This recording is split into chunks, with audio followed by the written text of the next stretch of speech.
Hey guys, what's up? Another World of Tanks tank review, and this time it's going to be of the JagdPanzer E100. Now, this tank is loved by some, hated by some, love it, hate it. It's in the game, and it's actually a pretty good tank in the hands of a right player, which I mean could be said for most tanks, but not all. This tank is actually a very good tank, even an above average to average player playing it can do some serious damage, much like the more commonly known Death Star, but these are both very, very commonly known. The Death Star is the FV215B183, and this is the JagdPanzer E100, also known as the Yagzilla, or this was the original Death Star. It's known as either the Yagzilla or the Mighty Jaegeru, which is very powerful indeed, considering its weakest armor is 120 millimeters, which is still pretty ridiculous considering you can angle it. If you angle this tank, it is almost impenetrable. If you cover up the lower plate and angle this tank around a corner, like say this it becomes pretty close to impenetrable, while you can still penetrate the upper glacis. Well, not the upper glacis, the superstructure. That's the upper glacis. The superstructure. You can penetrate this, though it's very difficult, and if they can angle out a little bit farther and you're shooting heat, I would angle out a little bit farther, considering that your heat's not going to penetrate anywhere around here at all. Your heat's not going to penetrate here. This is effectively over 500 millimeters at this angle, I think, right around there, or this angle it might be, which would make more sense, but it's extremely thick. You're not going to penetrate with the highest penetrating gun in the game, and right around here, you're not going to penetrate this either with the highest penetration gun in the game. Don't even shoot at the mantlet. That's the worst idea you'll ever have. Don't even shoot at the upper glacis. You're wasting your time. And the weak spots in this tank are the superstructure and the lower glacis and this gunner's port right here. And you would think, man, that's a pretty big weak spot, but honestly, if you play this tank right, it is a big weak spot, but no one shoots for it since you're so tall, really. Only other really tall tanks, things like the IS-7 and things. If you're playing this tank aggressively, like you should, this is basically an E100. Pretty much don't shoot there. They shoot for right here because it's a lot easier to penetrate, or right here with heat rounds, or AP rounds. But remember, this is angled still, so if he's using his 6 degrees of gun depression, I'm fairly sure it is, it becomes very angled, and so does the upper glacis. So when it's in a position where it's using all 6 degrees of its gun depression, and it can't be flanked, the only thing that can really dig this thing out, because this thing really is a mobile bunker, is artillery. Or another TD shooting HE. Another TD as in another JagdPanzer E100, or a FV215B183. That's really the only other effective method if there's no artillery, because they both do massive amount of damage with their HE shells. And you'll notice I have no heat loaded. That's because you don't need to. Ever. Ever. I do have my marks of excellence on this tank. I have 300 games in this, 55% win rate basically. So I'm a fairly competent player in this tank. I am very close to my second marks, very, very close. Within, I think, within like 0.2%, I think it is. I'm very close to my second marks.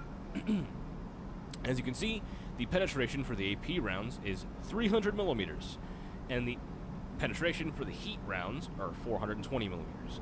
Penetration for the HE, which is kind of surprising it's actually this low, is 85 millimeters. You would think it's somewhere a little bit over 100 millimeters, since the Canonian JagdPanzer has around 105, but considering shell sizes, it would probably penetrate more. But its average damage is 1,050 for its AP and heat. It's 1,400 for its HE, so when you penetrate with HE, you really hit something pretty hard. Its max damage with HE, which I have rolled before on a tank, I think it was a T110E3 shooting through his ass, is 1,750. It's ridiculous. Obviously, with the Death Star shooting high explosive squash head, it's like 2,100, 2,200, 2,150, I think, maybe. I don't know, it's something ridiculous. Its dispersion at 100 meters has been nerfed quite a bit. I remember when I first got this game, it was 0.3, and then it was nerfed to 0.33, Then now it was nerfed to 0.35, and I really wish it was still when it was 0.3, because this tank is still feared. It really is. Any competent player is scared of this tank, staring it down. And everybody backs up because this thing will shoot right through really thick armor, honestly, and then a really well-placed heat shot will go through anything in the game because, I mean, heat doesn't have any sloping normalization, which, if you're a decent player, you would know this. But for those who don't, APCR has 5 degrees, and AP, I'm pretty sure, has 10 degrees. I'm relatively sure, while HE has none, and neither does heat. So that means that shooting anything that's angled bounces pretty easily, unless, with the heat rounds on this tank, I found through extensive testing, that if the effective angled armor of said tank does not exceed 420 millimeters, it will still penetrate that armor, whether it's sloped or not.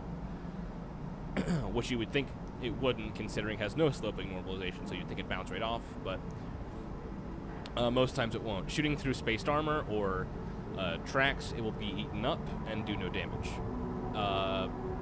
So APCR it'll go straight through, but heat has a special thing where its penetration does not degrade over distance. So you can shoot across a very large field, and while APCR or AP or HE, or HESH its penetration will degrade over distance, while heat does not. It stays at 420 millimeters, shooting across the entire map. So in some respects, it's kind of OP, but in other respects, it's really not, considering how it's a 170 millimeter gun, which is very large, 17 centimeters. Its aim time is trash, 2.7 seconds, and its weight is enormous, 7,000 kilograms, almost 8,000. And the reason why you should play this tank like a heavy tank, and very aggressively, is because, first off, a JagdPanzer E100 staring you down a couple feet away, almost guaranteeing penetration, will scare some people, will scare most people. They will back up, and if you're looking for shots, even while on the reload, and they don't know you're reloading, which they probably will, if they have any type of sound mod installed, you will know when a Death Star, artillery, or the JagdPanzer E100 shoots. You will know. It's very loud, it's very boomy. Personally, I have the historical realism Gnome Father's gun sounds installed, and it's very, very nice. Shooting this tank is very rewarding. It's very nice. This tank, to me personally, this tank is not for everyone. This tank is by no means a bad tank, but some people say it's a bad tank because they're not good with it, but that's how they express themselves, I suppose. This tank is worth the grind, and there is one tank in general. Where is it at? It is right here. This tank is the worst tank in the line, and it's not good. Well, it's bad. It's a bad tank, really it is. It's tier 7, and it has 132 millimeters of AP penetration, which degrades over time, over distance.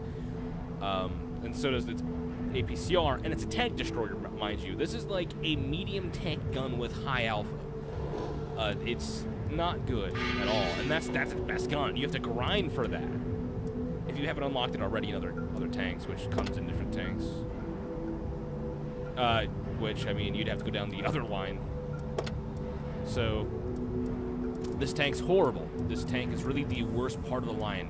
Everything from this tank on, even before this tank, the Stug 3G, oops, I don't want to buy this, the Hetzer, the Martyr 2, that tank's awesome. The Panzer Jag 1, the Panzer Jaeger 1, if you want to be specific about it, is a really good tank. It really is. It has a 62 damage and 60 pen, and it has 24 rounds a minute. It shoots so fast. This will penetrate anything you come across. It's very good. The Martyr 2, it has a tier 5 gun. Look at this. It has 108 millimeters of penetration, 110 average damage. You can see tier 2 tanks, which have 30 millimeters of armor. And its rate of fire is good as well. Obviously, it's been nerfed quite a lot. It used to be better, honestly. And then there's a Hetzer. Everybody knows the infamous Hetzer. Hetzer gonna Hetz with its 10.5 centimeter with the 350 alpha is insane. The Stug 3G, which is very, very good with his top gun. Either the 10.5, if you want to use that, you don't really have to. I wouldn't advise it. or the 7.5 centimeter, which has a good gun. The JagdPanzer E100, bad tank. JagdPanzer, good tank. Every single tank from the JagdPanzer, this is the worst tank in the line, really. Almost every tank in this line is good except for this one. And that shouldn't deter you, even though it's tier 6 and actually a pretty big grind if it's the first line you've ever been down, which I wouldn't say should be your first tier 10. This is my first tier 10. It really shouldn't be yours if you're gonna look at it. Look something more like a heavy tank. That's probably more new player friendly. The JagdPanzer, very, very good tank. I actually, yeah, this tank's good. This tank's really good. 10.5 centimeter, really good on this tank. Tier 7, it's amazing. JagdPanzer 2, one of the most mobile TDs I've ever played. With this 128 millimeter, God, this thing wreaks havoc. It is a great tank with effective angling. It doesn't have much armor. It will be amazing armor. The JagdTiger with the 128. This one right here. This is an amazing tank. These two tanks, the JagdPanzer E100 and the JagdTiger, are the two best tanks in the line, tier for tier. I wouldn't, obviously they're the two best because it's 9 and 10, but tier for tier. This tank, if you can hide the whole of this tank is amazing. The best tank, one of the best tanks, one of the best TDs, honestly, in my opinion, and tier 9 TDs. Let's be more specific there. And then, in my opinion, this really isn't the best TD you can get, but it's my favorite TD. Tank destroyer is what I mean. Now, it's not fast, but it's actually not that slow. It's 30 kilometers an hour forwards, 12 backwards. It has a horrible horsepower per ton ratio, worse than the mouse, but so does the Type 5 Heavy. It has an 8.82. The traverse speed, you would think it's bad, but most players think it's even worse than it is, and it really, they underestimate you quite a lot, and this tank will ammo rack tanks like no other. Shooting AP out of the FV215B183, yes, you will ammo rack tanks just as often, if not more so, because your shell is bigger. But I've ammo racked E100s. I think I've actually ammo racked a mouse, which is a very strong ammo rack and a very, very strong tank. It was very cool to see. Both. Its camo, non-existent. Don't even worry about it. Its hit points, very high for a tank destroyer. 2200, that's higher than the IS-7. Granted by 50 hit points, and granted the IS-7 is one of the lowest health pool tier 10 heavy tanks. Its view range is good, 390 meters.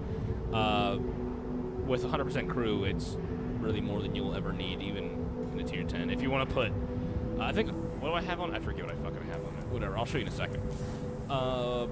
Its whole armor is 200 millimeters, 120 at the sides, and 150 at the rear. That's the interesting part. If you angle the rear right, you will bounce quite a lot of shots off the rear. And it makes it very effective in sticky situations where you need to use it, which has happened to me quite a lot, and this tank is a very good tank as long as you learn how to drive it. I personally came from heavy tanks. Russian heavy tanks was one of them. I went down the KV4 line, or the IS4 line would be more specific. You can use the ass of those tanks a lot to bounce shots, and it's kind of built in me, I suppose, trained in me, and the JagdPanzer E100 is a very good tank at doing so. The gun traverse speed is not the best. It's better than the Scorpion. It's not horrible. It's actually pretty quick considering how large the gun is, and so is the traverse speed. To give it, I guess, equilibrium, I suppose. I don't know. It's surprising how fast it turns and how fast it goes forward. And its terrain resistance on its tracks is very good. So you can really get to the 30 kilometers an hour. Not super often because a lot of maps are pretty hilly and this thing's a massive tank. So most of the time you're on some type of hill or divot or some sort of thing, I suppose.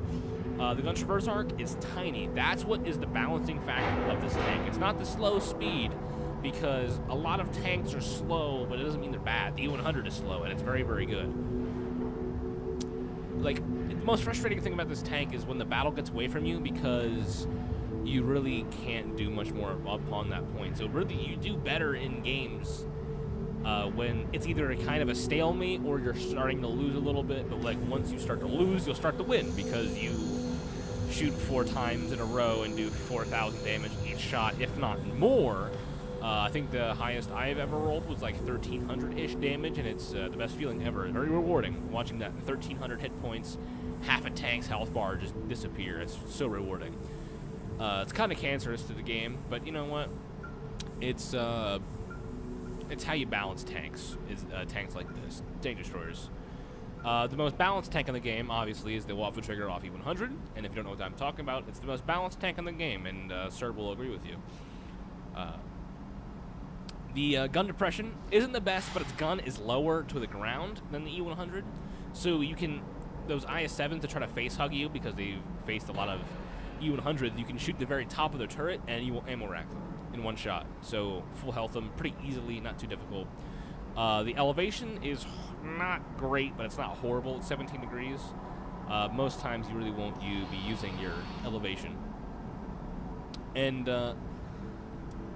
you'll hold 26 rounds, which in my opinion is what makes this better than the FV215B183, because your potential damage, potential reliable damage to be more specific, is far greater than the FV215B183 or the Death Star, because that only carries 12 rounds, and considering you can carry 12 HESH rounds, but its penetration in the HESH rounds for tier 10 is really low, like 230 I think. So it's not reliable penetration, and I suppose if you did penetrate every shot, I think it would do very slightly more. I think they did the math a while ago. It was a couple hundred damage more than the JagdPanzer E100 can, which are both can do enough damage to kill an entire team of tanks at tier 10. Not all tier 10s, obviously, because that's a very rare match. There's tier 10s, 9s, and 8s. So you can do, you know, do I have full ammo? Yeah, 24 rounds, actually. They might have changed that. I thought it was 26 rounds. I stand corrected. It's still enough to kill an entire team at tier 10, at 9 and 8. That's 24. That's that's more than 2,400 damage, and that's 24,000 damage. So, yeah, that's quite a lot. You can kill several mouse with that. Very, very several. Much grammar. Aha! Now I'll show you my equipment setup. I have improved vents, class 3, a large caliber gun raimer, and a super heavy spall liner. Since the gun reload on this is not great. It's honestly, it's better than the FV215B183. Its DPM is better, I'm fairly sure. And it's just 21 seconds. Really, you get used to it. It's really not that bad, especially coming from Russian tanks. It's really not that bad. The FV215B183 is, I think, 29 seconds, if I am correct about that. And besides, this tank just looks, I personally think this tank looks so much better and far more intimidating than FV215B183. It also has far more armor, and the FV215B183 only has a very, very small plate on the front of it that's around 200mm thick. Other than that, you can shoot right through the front of it. The mantlet, obviously, you should really never shoot for a mantlet of a tank unless it's a Churchill, or you really shouldn't shoot the mantlet, you should shoot around it. But you really never should shoot for a mantlet of a tank. Well, I stand corrected, British tank destroyers, you should definitely, higher tier ones, you should definitely shoot from the mantlet. That's their hole in their armor. But this has no holes in its armor, and its only weak spot is right here, from the front, really, staring at it like this. And if it's using its gun depression, and it's covering this up, it's pretty much impenetrable. Good luck. And it can really smack you hard. And especially when it rolls kind of high and does 1,200 damage, it's getting hit by one of these can be the difference between a good game and a bad game. I personally get shot by FV215B183s quite a lot in this tank shooting HESH. They've never penetrated. I don't think ever, honestly. Because you always want to keep your face towards them. Even if they shoot down here, they will not penetrate. This is around, as long as you keep it angled, obviously, it will not penetrate. If you go flat onto it, it will. It's around 200 and some millimeters thick. 200, maybe. I don't know. It's not bad. It's definitely... It'll explode right there. Obviously, it's less armor, so it'll do more damage. But a Death Star have never done full damage to me in this tank, and they do around 600 maybe each shot, which is still ridiculous, honestly. That's almost as much as the E100 will do in one shot, penetrating. But I have killed many Death Stars in this tank. I have been killed by very few. I've definitely killed more than I've been killed by. This tank, I personally think, has far more potential in a match because of the more potential to fill double roles. This tank can fill a heavy tank role, or it can fill a tank destroyer role. And it has a larger ammo capacity, so more consistent damage. And there's really no need for heat, but better premium ammo penetration, which is always a plus, even though you have no need for it ever in this tank, honestly. If you are just placing your shots right, you will shoot right through any tank in the game. Any tank. Doesn't matter what tank. A mouse, you can, when it's angling its turret, you can aim for kind of the peak of the turret, but right to the right a little bit, you'll shoot right through. Right on the cheek, obviously. But if it's angling more than that, you want to shoot towards you, obviously. But you'll shoot right through. This thing is it has quite amount of penetration. And obviously, if you need to, carry, I'd say maximum 2 heat rounds, because remember, these heat rounds are like $7,200 each. Yeah, they're expensive. And really, when you're shooting one of those, if you penetrate, you break even with that shot. Honestly, you do so much damage in one shot, you will make money as long as you don't use premium consumables. But I use a automatic fire extinguisher because it comes very handy, I suppose. Small repair kit and a small first aid kit. Really don't need any more than that. You really don't catch on fire much in this tank, but it's always nice to have one of those. I think I've caught on fire maybe 2 or 3 times in a couple hundred games. But I mean, fires in this game really aren't that common unless you are trying to do them, like making an effort to do so. Other than that, obviously, if they get around you, if you can, pin up against a wall and then use them to basically scrape off of and then turn around while pushing them up against a wall, and they're helpless, basically. You're an extremely heavy tank, one of the heaviest tanks in the game. You have some of the most hit points in the game. And a tank destroyer, which normally have less, it's just a behemoth of a tank. It really is. Like I've said, I personally think it has far more potential and overall is a better tank, not alpha-wise, but in every other respect than the Death Star.